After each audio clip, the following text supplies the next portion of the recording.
morning, everybody. My name is Fabian Levy, and I serve as Deputy Mayor for Communications for the City of New York. I hope you all had a happy Thanksgiving, and we appreciate everyone joining us today for our weekly in-person media availability. From day one, this administration has brought a whole-of-government approach to our work, whether it's delivering good-paying jobs for working families, deploying upstream and downstream strategies to prevent gun violence, or caring for over 140,000 asylum seekers since last spring. We've worked across agencies, teams, and leaders to get stuff done for New Yorkers. This morning, the mayor has once again convened many of those leaders to answer your questions and provide insight into our work. So joining us today, we have Mayor Eric Adams, Chief Advisors to the Mayor Ingrid Lewis-Martin, Chief of Staff Camille Joseph-Varlick, Deputy Mayor for Operations Mira Joshi, Deputy Mayor for Housing, Economic Development, and Workforce Maria Torres-Springer, Deputy Mayor for Health and Human Services Ann Williams-Isom, Deputy Mayor for Strategic Initiatives Anna Almanzar, Chief Counsel Lisa Zornberg, and Department of Education First Deputy Chancellor Dan Weisberg. So without further delay, I'm pleased to turn it over to Mayor Adams. Thank you so much, DM Levy. Many of you heard throughout my time in government my response to housing, living on the verge of homelessness as a child, and knowing how important housing is. Often missed from the conversation was NYCHA.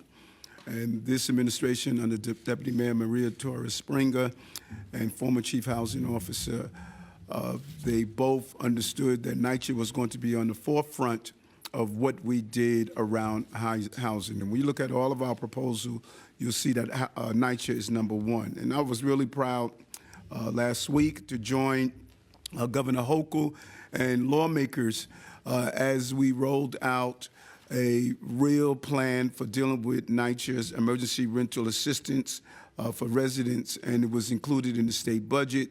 When you look at what NYCHA is going through, almost $80 billion in capital repairs that are needed, and people keep stating that next year, and we all know that next year never seems to come when it's down to the NYCHA residents, and we said no to that, and we led from the front. But not only with the emergency assistance dollars, we're also proud that later today, I'm headed back to Nostrand Houses in Sheepshead Bay, with just a high level of excitement and activity from those NYCHA residents and tenant leaders that are there, as we're going to start the process of encouraging residents to vote for the future of their homes. They will be the first public housing residents in America with the option to vote for the Public Housing Preservation Trust, which would unlock billions of dollars for much needed, long overdue repairs, whether to enter the Permanent Affordability Commitment Together program or whether to remain as Section 9 housing. So they're going to vote and determine on their own. Self-determination is what housing residents have been asking for a great deal of time, and we got it done in Albany, and now we're going to actually operationalize that in the voting process today. And in the coming days, we will announce the next NYCHA development where residents will have the chance to vote for the future of their homes. This is an incredible opportunity. Anyone who has spent time in NYCHA and advocated on behalf of NYCHA residents know how important this is, and I'm excited that we're doing this during our administration. Hats off to Deputy Mayor Maria Torres-Springer and her entire team for making this happen in less than 2 years. And also, once again, it's just so important to talk about the #1 issue that we are facing, and that is the migrant and asylum seeker crisis. We continue to manage through the asylum seeker humanitarian crisis, and we have become a national model. People have visited New York City from across the entire country and even some international locales. They walked through, saw what we're doing in our intake centers, our reticketing, how we are processing application. And we continue to receive anywhere from 2,000 to almost 3,000 migrant asylum seekers a week. That is a continuous number that is just not sustainable. We stated it over and over again, and we're seeing the byproducts of how this is impacting the people of this city. We have seen the strategies that we put in place. They've been successful. Over 50% of those who have come through our system They are now self-sustaining in one way or another. That is a remarkable achievement when you see how we had to stretch the resources that we had to put in place. More than half are now self-sustaining. And early today, we announced that we have helped file more than 16,000 asylum, work authorization, and TPS applications, and that we are launching a resettlement working group to identify ways to help more people achieve independence and self-sufficiency despite the absence of a national strategy. New York City cannot develop a national strategy. It must be developed by the national leaders, and cities across America are now joining our coalition of stating that we need to have a national solution to the problem. And it's long past due for the federal government to do its part and pay its fair share. New York City remains clear-eyed that for a year and a half now, New Yorkers have been paying the federal government's overdue. And New Yorkers are angry. No matter where I go, I hear it from New Yorkers, how they feel, and some of the efficiencies, cuts that we had to put in place. And I am saying to New Yorkers, I join your anger. This is not the budget I want to pass. I want to pass a budget that invests in children, older adults, our infrastructure, keep our streets clean, provide the public protection with our police officers.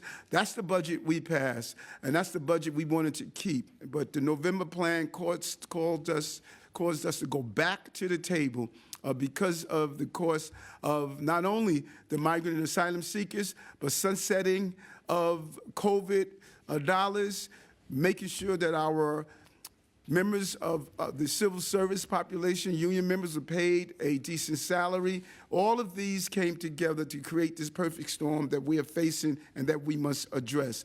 But the biggest part of this is dealing with the asylum seekers that our city is facing, and I'm going to continue to raise my voice and state that New York does not deserve this, and I share the anger that New Yorkers are feeling at this moment as they're watching this play out in our city.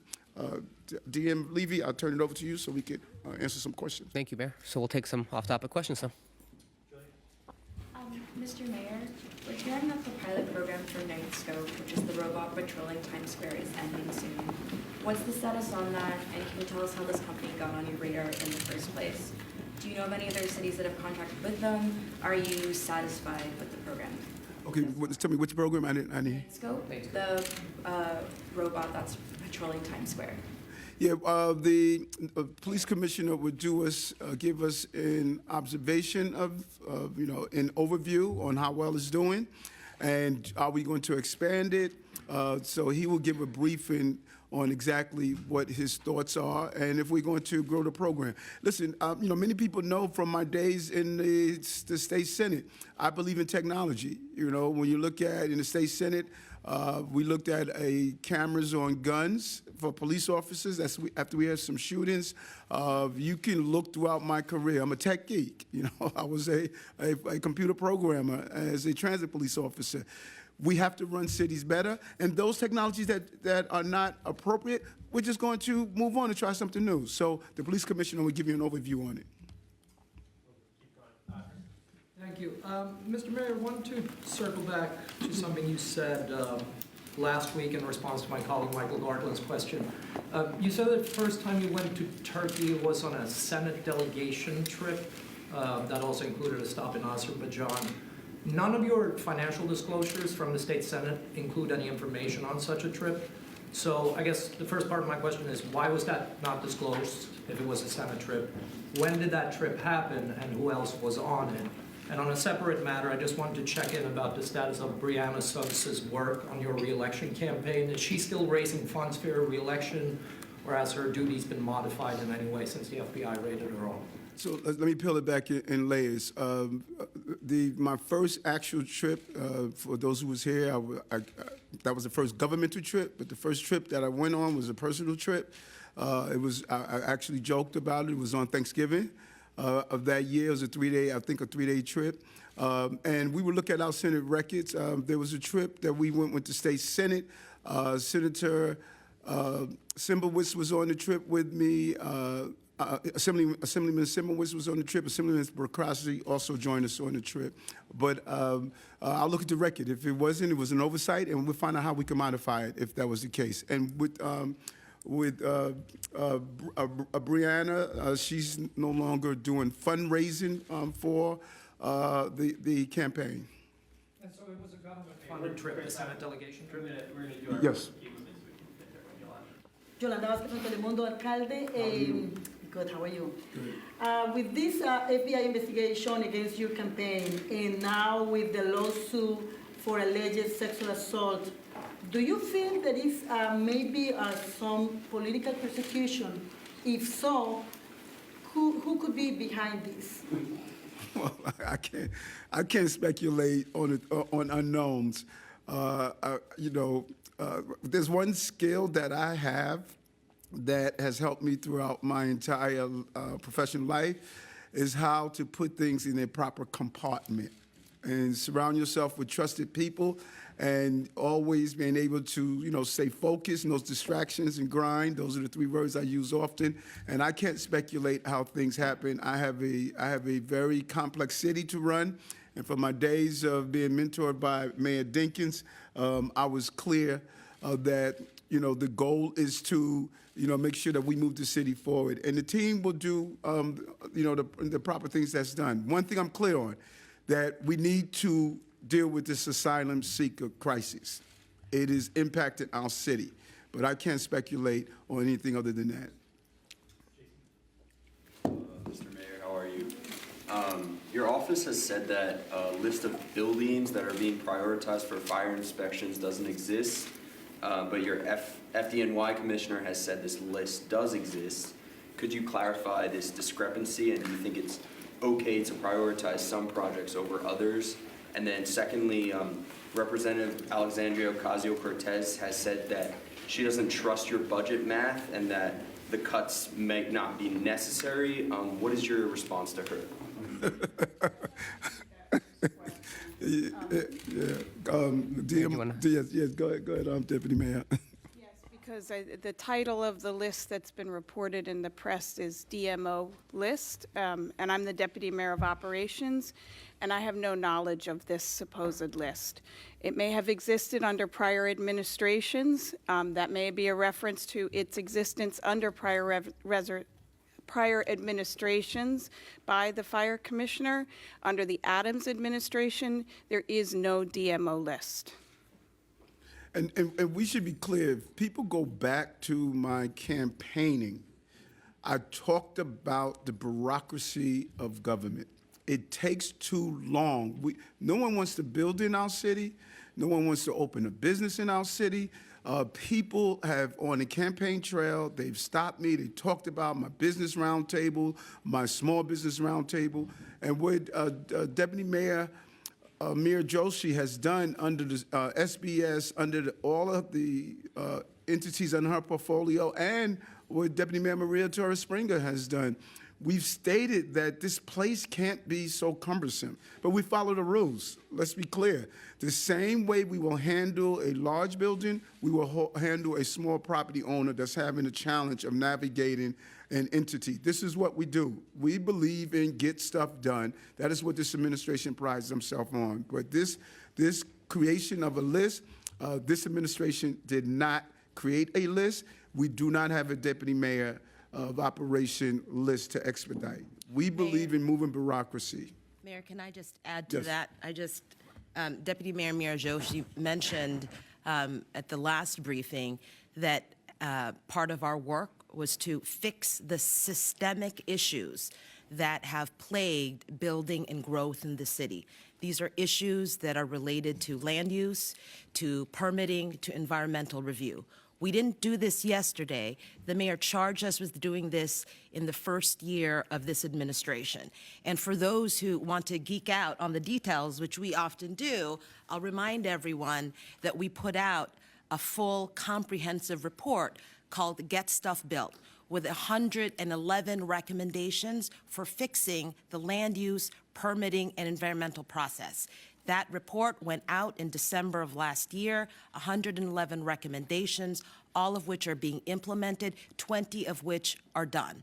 And so our job has been, from the very start, to get stuff done, is to clear the red tape, clear the obstacles that prevent the type of growth that this city needs so that we were able to, and we have done that, accelerate the economic recovery of our city.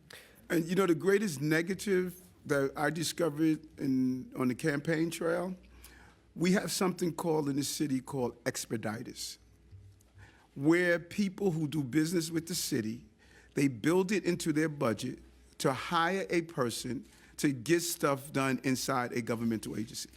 You need to hire an expediter. You need to hire a professional to take you through the city.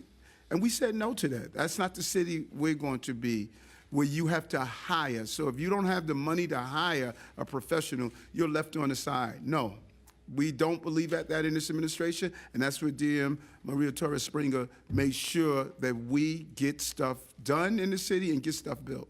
And Mayor, if I could add, Mayor, DM Joshi, excuse me, last week you said, just as a reminder, that the fire department is conducting inspections this year at a rate of 33% faster than last year, and DOB is conducting inspections within 4 days? 4 Yeah. days, and that's faster than any of the last 5 years. Yeah, and I think it's important to note, when we took office, the time to get a fire inspection was upwards of 30 weeks. And we're also users of the system. So city agencies themselves were waiting for these fire inspections to take place. That has really, really been reduced, and it's to the benefit of not just private entities that need fire inspections done, it's to the benefit of total city operations, including our agencies. Do you have a response to AOC on the budget package? Yeah. Respectfully to AOC, it would behoove her to go to Washington, D.C. and meet with her colleagues and put together a decompression strategy and immigration policy rather than look at our budget. We need her help.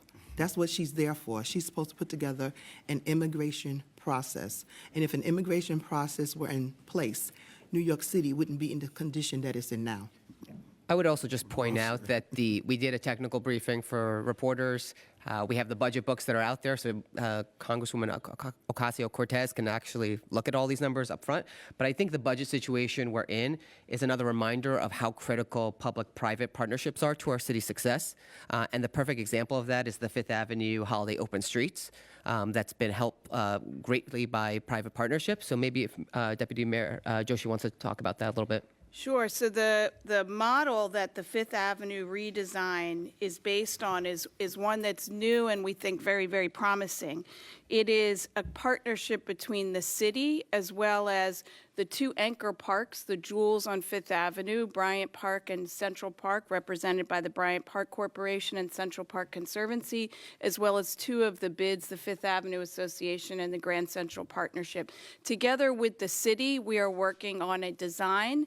That kickoff has started just about 2 weeks ago, and the idea is that we will do the entire boulevard redesign with both input from the commercial industries, that the commercial organizations and the park organizations that deal with the entirety of Fifth Avenue, as well as the people that work there and go there for leisure, as well as a financial contribution from them, which is the important part given the budget constraints we're under, as well as our clear imperative that we need to make as much public space available and maintained and clean for New Yorkers as possible. And we will not give up on that mission, but we will certainly continue to pursue public-private partnerships that allow us to make New York available to everyone at all times. Juliet, if you'd like to start with a tidbit about your trip, and then you're off. Well, ciao, everybody. Buongiorno. Back from Sicily. Thank you. Mr. Mayor. Yes. On the budget, I have two questions, actually. On the budget, given that you're looking for these cuts, and you had given generous contracts and city contracts, are you looking, or would you look for concessions from the unions, either as part of a negotiation or in a future negotiation? And number two, the teacher at Hillcrest High School is expected to be back in school today. What are you doing to ensure her safety, and what's happening at the school?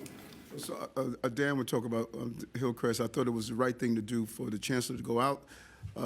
yesterday, but dealing, specifically with the unions. We gave them fair contracts, fair.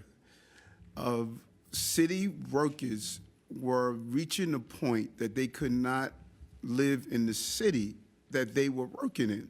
Over 300,000 city workers. Some of the contracts were outstanding for years, and there's an interesting energy that's out that there are people who complained about the cuts to, to holding up a police class, but they were the first that was saying that, why are we doing the contracts that we did? We had to keep we had to remain competitive in these city. And so there are people who are actually now who are marching against the fact that we gave fair contracts to cities, but they say they fight for workers' protection. We can't have it both ways. When we did an analysis of our teachers, we did an analysis of our ferry boat operators. My Staten Island residents was telling me we need to settle this contract. I think it was 13 years without a contract, 14, without a contract. We settled 80% of our contracts in a short period of time, outstanding contracts. And my goal was to be clear. I said, listen, I'm a union blue-collar mayor. We need to pay a fair salary. And these contracts was long-standing. We cannot have a city that's not, number one, not affordable to city working-class people. Number two, we have to stay competitive. It's unbelievable how we're losing employees because we're no longer competitive for a number of reasons. Economics, being able to work from home, different benefits. Being a city worker is not an easy job. And so we did the right thing with those union contracts. We didn't give away the store, but we made sure that city workers were able to walk in the store and buy the things they needed for their families. And as far as Hillcrest? Yes, Dan, Deputy Mayor. Yes. Deputy Chancellor. Thank you, sir. First, I just want to say, Mayor Adams made clear, Chancellor Banks made clear, it is totally unacceptable for that teacher to have been targeted by a protest for her stand on Israel, for her identity. We cannot allow that to ever happen again. We have been in close touch. The Chancellor has been in close touch. I have been in close touch with the teacher. She is not back there today, but we expect her back in school soon to do what she loves to do, which is to teach ninth graders. And we have been in close consultation with the School Safety Division, with NYPD, to make sure, with the superintendent, to make sure when the teacher does come back that she will be safe, that we have a safety plan in place, and that she will be safe. And we're fully confident of that. As the mayor mentioned, Chancellor and I and our team were out at Hillcrest for the better part of the day yesterday. And in addition to the Chancellor making crystal clear that what happened there is totally unacceptable and we have to avoid that in the future, he also did something that's very important. He showed up and he listened. He listened to dozens of students who talked very honestly and openly about their feelings and their issues. He listened to teachers talk very openly and honestly, and other staff members about their feelings about this incident. And the principal and leadership. In the coming days, there are going to be forums for parents also, who are, of course, a critical piece of the equation to make their feelings known. That's very, very important that we listen. It's the only way we're going to move past this. Hillcrest High School is a great school. It's been a jewel for a long time in that part of Queens, in Jamaica, Queens. It is unfair the way aspersions have been cast and broad brush criticisms have been made of students and staff and so forth. This is a great school that is going through a very difficult time. They are going to get through it, and we're going to help them through it. But above everything else, we're going to make sure that teacher is back, doing what she loves to do, teach kids, and that she is safe in doing so. And there are already plans being made to make sure she doesn't just come back and is safe, but is welcome by students, is welcomed by faculty, including, by the way, Muslim faculty, Jewish faculty, other faculty, that everybody, the principal, the assistant principals, everybody is wrapping their arms around her, and that's what we are putting in place. Does she have security in her classroom? I don't want to get into the specifics of that for, I think, fairly obvious reasons, but just trust to say we are talking to the experts at NYPD, school safety, as well as the teacher herself to make sure that she is safe. And let me say this, we would never reach a day in this city where every individual classroom is going to need armed security for our children to be educated. That is not going to happen. And that would be a huge indictment on who we are as a city. There's no place for hate in this city, and we're going to have the proper decorum that is expected of our students and that's expected of our professional staff. But we will never reach a day in this city where our children will look in the back of the room and there's going to be an armed security guard there to make sure that they can be educated. That is not going to happen in this administration. This is a very complex time, and I've said this over and over again, and I know people often ignore when I say it. Our young people, their lives are on social media. And social media is filled with so much trash, so many lies, so many distortions, and that is where they get their news. They don't pick up the tabloids. They're not listening to and reading the papers. They're reading these algorithms that are feeding their pain. And if we don't make these social media platforms more responsible, they are hijacking our children. And I don't know why we're not seeing what is happening to our children. And this complicated conversation that's been played out, you add that to the fact they're teaching them how to ride on top of trains. You add that to they're teaching them how to steal cars, how to shoot guns. They are destroying our children. And this is one of the examples. What happened at Hillcrest played out, but this conversation is playing out throughout our entire city and our country, if not the entire globe, and it is being fed by what they're getting off of social media. Mr. Mayor, you was talking about the human crisis in New York City. Yes. And it's all about human rights and humanity. And you are the mayor of each and every person of New York City. Your views on the crisis, humanity crisis in Gaza, especially, and then we witnessed that in third world countries, the political opponent use women as a tool for their political opponent to disgrace them and to disrespect them. We see some news regarding yours in some news outlet. Your views on that? Well, a couple of things. One, the humanitarian crisis, innocent people should not die, should not die. Hamas must be destroyed. I've said that over and over again. They're a terrorist organization. Their actions were horrific and barbaric. And the thought that the hostages are being released, all the hostages should come home. And this complicated conversation that is playing out in Israel and Palestine is something that has been in place for far too many years, and I'm hoping that just this generation can see peace. But innocent people should not die. And what took place on October 7th, I was very clear on and very specific. Hamas does not represent, in my opinion, Islam. It represents terrorism. And those who are of Muslim faith and all other faith should be very clear that innocent people should not die. And that is what I feel of everyone that's involved in this. Hi, Mayor Adams. I wanted to ask you, same old. I wanted to ask you, first it's a question about migrants, and then it's a question about a staffer.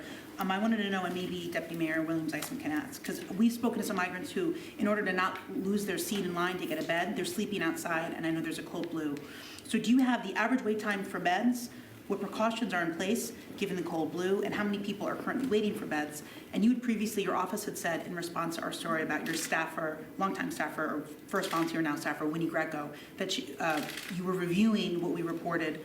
What does that review entail? I know your spokesperson, Charles, didn't say.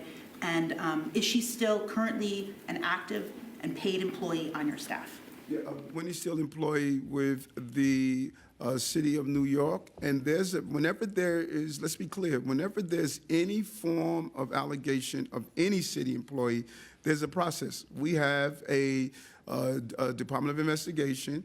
They conduct their reviews, and I do not get involved with the reviews of the Department of Investigation if it reaches that level or any other review. I have a real hands-off policy when it's time when things are being reviewed.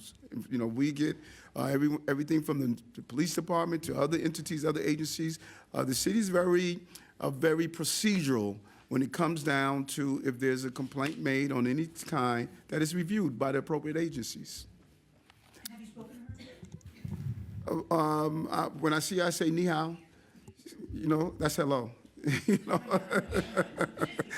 know, I don't go into, I don't communicate anything dealing with the review, anything other than the work that needs to be done. Katie? Yeah. Yeah, I was going to answer the question. So no one should be surprised that now we are seeing many people who are coming to their 30 days time limit and want to get reticketed. They come to the place that we have for the reticketing. We all know that about only 20% of the people are not leaving, which we're very happy about.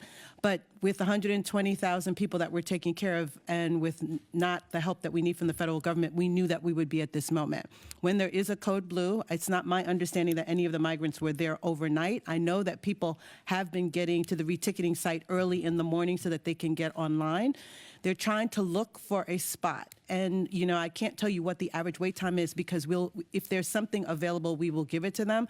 But that's not the point. We're not trying to be on a merry-go-round of go through one door and come out the next. We want people to get resettled in other places. We want people to be reticketed, especially now since it's cold, if they want to go to a warmer environment or to be with family and be in other places.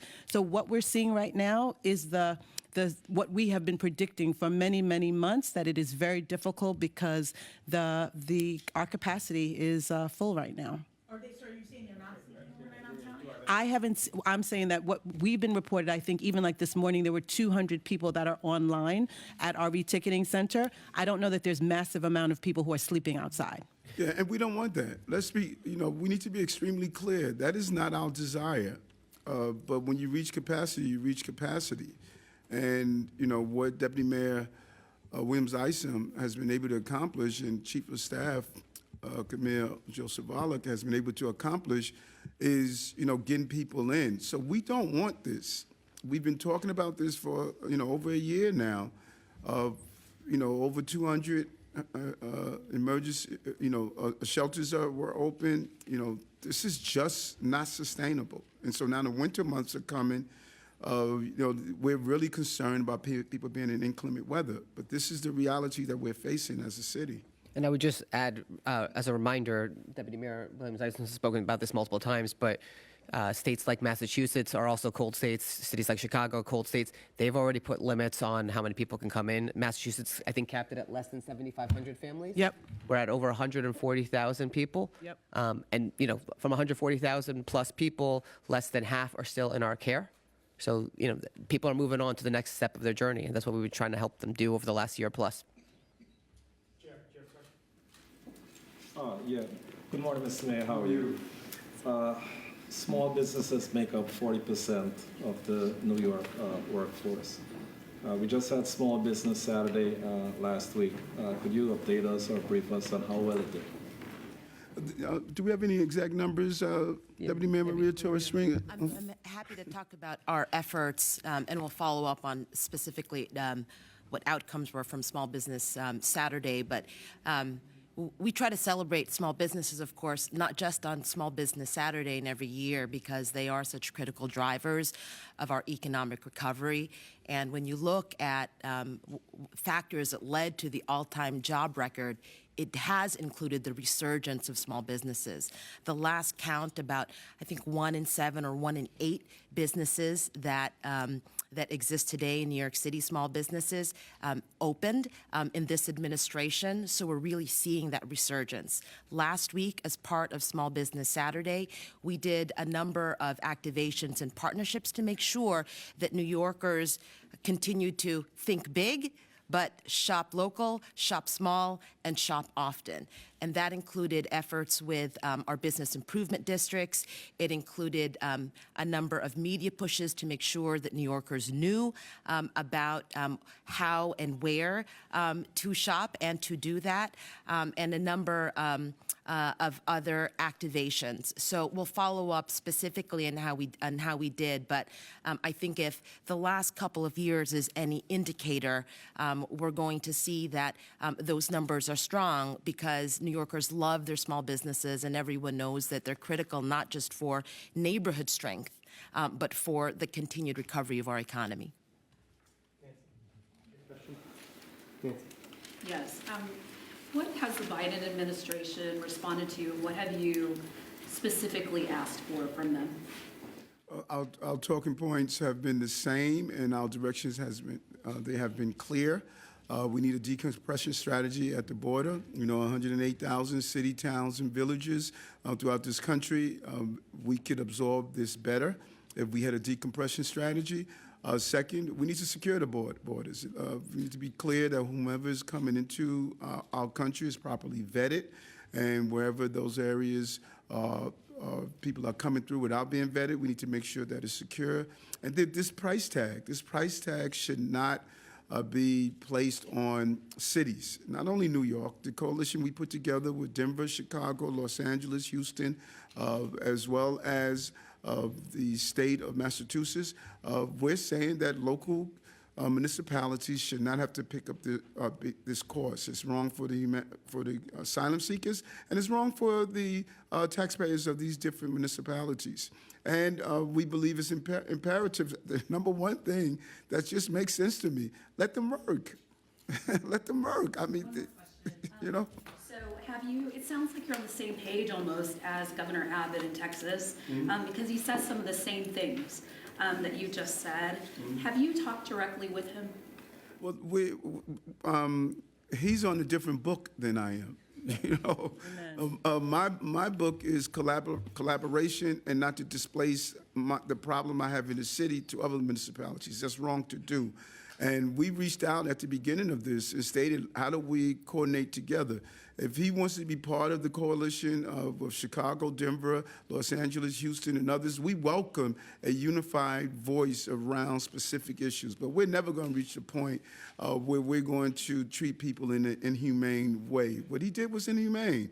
To place people on the bus, force them out of the state, and not giving them the proper restroom facilities, food, and other items. It's just not how you treat other human beings. So we are not on the same page with that. And in fact, we're not even in the same book with that.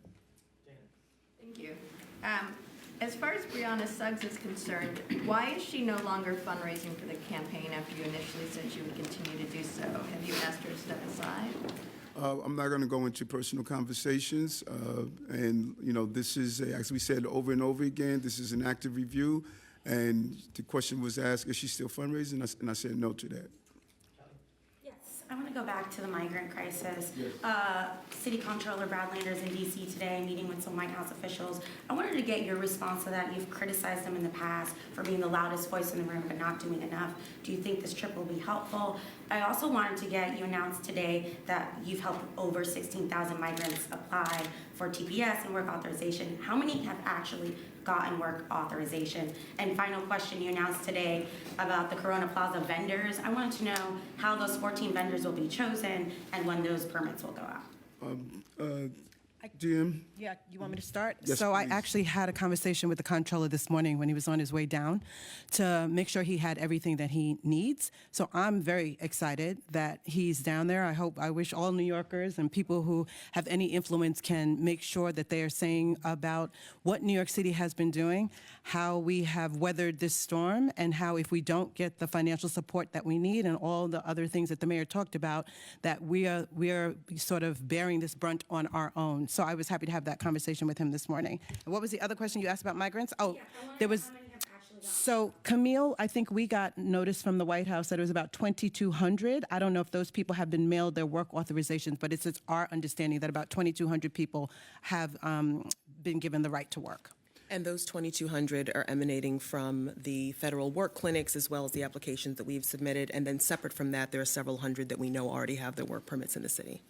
And we need to move. We need to move faster. And get in work permits. That is the top of the agenda. We have thousands of jobs that are available. We need to make sure we allow people to fill those jobs. And when it comes down to the controller, I'm happy he's going. It took a little while, and it's probably $2.7 billion less than what we should be asking for. But I'm glad he's going. All citywides. Electors should go, because this is the #1 issue that's facing the city right now. And we all should be on the same chorus on what our city needs. Our city, we do not deserve this, being the financial capital of the country as well as the state. What happens here cascades throughout the entire country. And so I'm glad he's down, and I'm hoping he is very clear on what the needs of the city that we should be pushing for. And thank you, Chief Advisor, for the reminder. It's approximately 650 in addition to the 2,200. Plaza, thank you for raising it. The press release went out today, and it is a real positive partnership that allows for both the use of the plaza as public space for walking and meeting, as well as a place for people who have historically done vending outside of the specter of legitimacy to have legitimacy and provide vending services. So there will be a market manager, QEDC, and they will run the marketplace. They send proposed vendors to the city. We have to vet to make sure that they have the right food handling licenses, as well as tax licenses, in order for them to be okay to vend for the in Corona Plaza, as well as we manage and set the ground rules for the hours of operation and ensure that the performance benchmarks are met by the market manager. So we're looking forward to seeing how it works. It can be a model for other sections in the city where we also have a place and a need for community culture and vending to be alive and legitimate, but we don't right now have that framework. So if this works, we're able to replicate it in other places in the city. Would you look to expand the program at all? It's 14 right now. Would you go up? It'll depend on how it works. So that's the point of the first 4 months, is to monitor and see how we can balance both the needs of local businesses, people who want the pedestrian space in Corona Plaza, as well as the need for vending. What we're not going to go backwards. The councilmen and residents reached out to me. I went out there one night around 1 a.m. in the morning, and the place was a mess. Trash was everywhere. People were selling food under pigeon droppings. There was no real coordination, and I made a commitment that we were going to correct the problem. And so this is the result of the correction of the problem, so we're not going to go back to what it was like. And if it's successful, as the Deputy Mayor stated, we will duplicate it in other areas. But we have to be respectful of the businesses who are there. They pay light, gas, they pay taxes, they selling products. So you can't stand in front of a store with all of this overhead selling a product without paying any of those items. That's just not fair to the brick and mortar businesses. And so we're going to find a proper balance, but we're going to do it in an organized, clean way. And that's the results of it, coming together as a partner. Hey, Mr. Mayor, how are you? Good. How are you doing? I'm doing just fine. Just asking, your legal defense fund, have you landed on anybody to run the fundraising for that? And for your legal defense fund that you created, have you landed on anybody to lead the fundraising for that?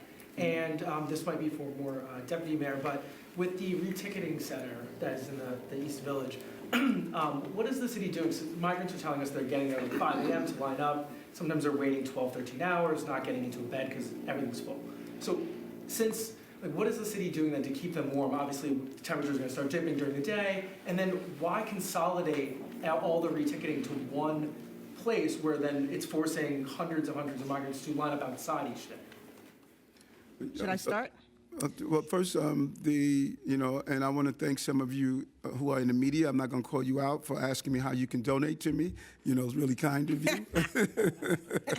But I'm going to identify my infrastructure, and then the law states that everything must be transparent. And once we have that infrastructure up and operated, it will be transparent, and you'll see exactly who's doing what.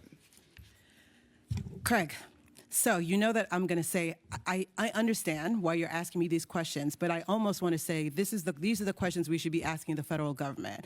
We are doing the best that we can. We are setting up legal clinics. We're focused on resettlement. We're working and trying to coordinate with other cities. We are reticketing people. We are doing the best that we can, and we're trying to cut budgets and make sure that the places are appropriate for folks. So we are reticketing sometimes right when people come into the Roosevelt. Sometimes they get reticketed at their shelters, but other times when people come up to their 30 days, they have to go to a centralized place, which makes it easier. We're running out of staff, we're running out of money, we're running out of space. I just keep on saying the same thing over and over again. So I appreciate your question, but I think that we need to focus on the bigger question is like, why are we still dealing with this? Why are we still at 120,000 people 18 months later? And I think it was important to what you just said.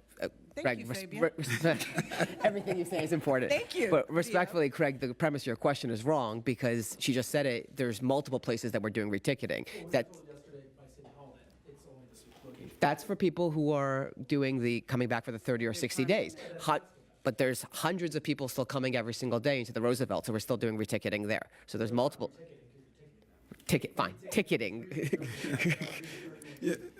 No, it's all ticketing for the. Refers to the fact that many of them came here because they were bused here from. Exactly. Right. They're all being ticketed by us for the first time. So whether you want it's the same term whether it's at the Roosevelt or at the other place. Yeah, but what your question is an important one, and as Deputy Mayor Williams Isom is explaining, every new location of any sort that we open, we have to staff, we have to pay for. That increases our dollar amount. What she has been hit with is the awesome responsibility of bringing down the cost of this operation because it's not financially sustainable. And anytime we say, okay, we're not going to have a line for someone, that means a new place, a new staffing, a new infrastructure, that's more money. And so we're not looking to spend more money. We're looking to bring down the cost of this. And it's unfortunate that we are in this circumstance that we're in, and we don't want people waiting outside on lines. We don't want what you're seeing materialize in our city. This is what we're faced with. How you doing? How are you? I wanted to follow up on a question from earlier. Mm-hmm. Do you believe that the Adult Survivors Act, the SAA, has largely benefited New Yorkers who have been victims of sexual assault, even though you're now directly impacted by the filing? Mm-hmm. And do you think the look back should be extended for another year by the government? Listen, I believe in the law. I think it should be used and not abused. And when you look at this specific incident that impacts me, I stated over and over again, it's not who I am. Those of you who have covered me, those of you who know me, I'm a protector. I would not harm someone. I would not do something that is being alleged. That is not who I am as a person. The law serves a purpose and a role. And I am going to allow the process to take its place. I don't recall ever meeting this person, and I need to be clear on that. And so, this is something that the process is going to take its place. Let me just add to that. Neither the mayor nor the city have been served with the summons that became public, I think, on the morning of Thanksgiving. No complaint has been filed. All we have is a bare, undetailed summons filed by a person who, according to public records and in her own words, is so litigious that she's written a book on how to file lawsuits, telling people to follow her lead because, quote, you just may win. We know very little. We know that much from Google. but context matters, and if and when the city and the mayor are served, the city's law department is expected to defend the suit. Hi, Mr. Mayor. How are you? Good, thanks. Two subjects. First, just really generally speaking, are you still feeling optimistic that you personally will not be accused of any wrongdoing in relation to this FBI investigation? And then second, on the DMO list, or so-called DMO list, I heard you say, and I heard the deputy mayor say, that there's no such thing as a DMO list in your administration. So my question is it true that there is a different list, a different priority list, maybe it has a different name, that's been used by your administration to prioritize certain FDNY projects, meaning that some get pushed up on the line and others get pushed back on the line? And is there anything wrong with that? Is that unfair if that's true, or is that just part of management? Just to clear this up. Yeah, I think that's a legitimate question. Your first question was that, I sleep very well at night because I follow the rules. And, when you're dealing with, the stresses of things like this, your conscience speaks for you. And I sleep well. I'm very, I try to be as thorough as possible, and I follow the rules. Dealing with the list, I'm going to turn it over to, since it's called the Deputy Mayor of Operations. So, when asked the question, I answer it both technically, no, there is no DMO list, but I also answer it conceptually. No, there is no DMO list by another name. What there is, and as Deputy Mayor Maria Torres-Springer has pointed out, if you suffer from insomnia and you want to read an entire report that goes through 111 very bureaucratic but important recommendations about how to make the process simpler and more efficient for end users, it's called Get Stuff Built. We call it BLAST internally. And it is our approach to make this fair, equitable, and also allow people to get stuff built, including the city, because we're users of the system as well. 20% of those recommendations have been completed. It's 111 in total, and we've seen marked increases in the time that it takes for the fire department to go through these plan reviews, as well as the Department of Buildings. In executing that plan, does that mean that people at the senior level of the fire department or city hall would be asking people in the Bureau of Fire Prevention to move certain projects up and other projects down in real time on an ongoing basis? That is not one of the recommendations in the report. Yeah, but It is, Melissa, this is when we were in Borough Hall. We had a woman, this was a homeowner, and she was about to lose her house because she needed to have a specific inspection, and this was done during COVID. And she emailed me, and I had to outreach to various departments in order to get her help. So if someone has a pressing issue where they're about to lose their home or lose their business, then we may say, can you look at this and see if it's possible to assist them? The lady was literally about to lose her home, for real. And we were able to assist her, and we are proud of that. We never say move somebody down, but if someone has a real particular issue of importance and they're about to lose their business or their home, we will ask, can you look at this and see if it's possible to assist them? And that's just being human, and we would do that for anyone. And it's our job to do that, and we would be derelict in our responsibilities if we didn't. And just to the point that Mira was just making, nyc.gov/getstuffbuilt. You can go see it yourself. You don't have to be as boring as It's not at all boring. It's really fascinating and very rigorous. Let Melissa, go ahead, Melissa. Can you just address the issue of whether you would support the idea of an ongoing dialogue between higher-ups, either at City Hall and/or the top levels of FDNY, to be speaking to chiefs and asking them to prioritize certain projects? Because we understand that some of the chiefs, at least, and they may have an axe to grind, they may not be objective, but they're claiming, some of them have, that they were pressured to, move certain pet projects up on the list. Oh, so I think the term pet projects, this city is not stagnant. This city is ever evolving, and Getting the project up and running could mean the difference between thousands of people being employed. It can mean the difference of having access to a healthcare facility. It could mean just so many differences. Look at some of the projects that we announced, from the Willis Point project to the Innovation Queens project.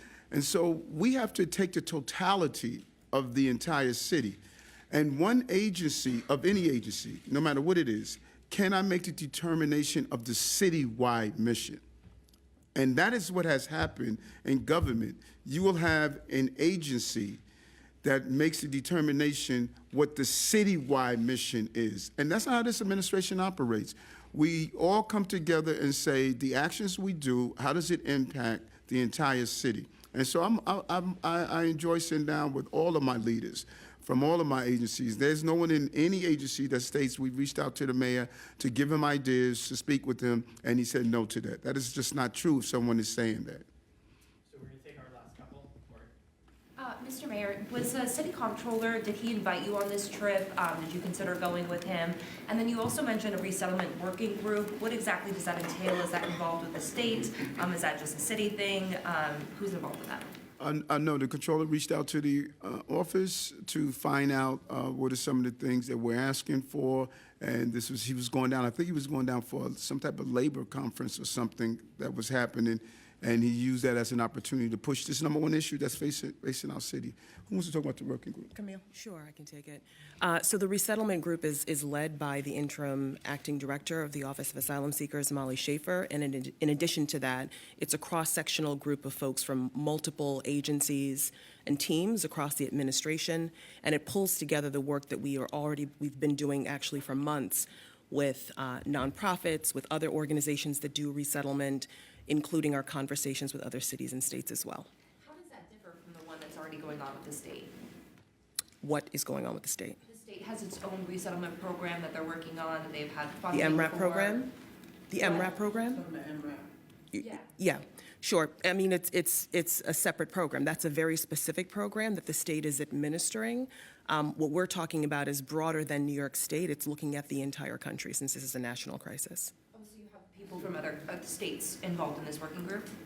They're not officially on the working group, but this working group is discussing the conversations that we continue to have and have been having over the past several months with other states about resettlement, about all of the issues as it relates to the asylum seeker crisis. It pulls all those work streams together. We're going to go to our last one, and we're going to get moving. So Angie. Hi, Angie Danlaki from Al Arabic newspaper.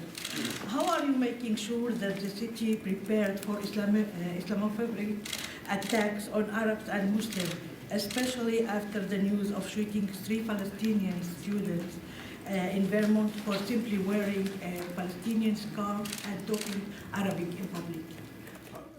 I think the issue that took place in Vermont was despicable to have 3 Palestinians who were shot.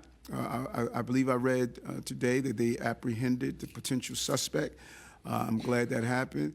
And we are extremely clear. Commissioner Caban and his team, we are clear. There's no room for hate in our city. Not only are we going to make the apprehensions, but the district attorneys have made it clear they're going to prosecute to the full extent of the law.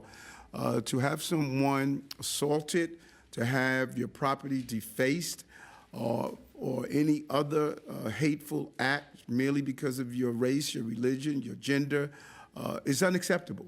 And New York has led the way with the level of diversity we have in the city that hate has no place. And we're going to apprehend and prosecute to the full extent of the law.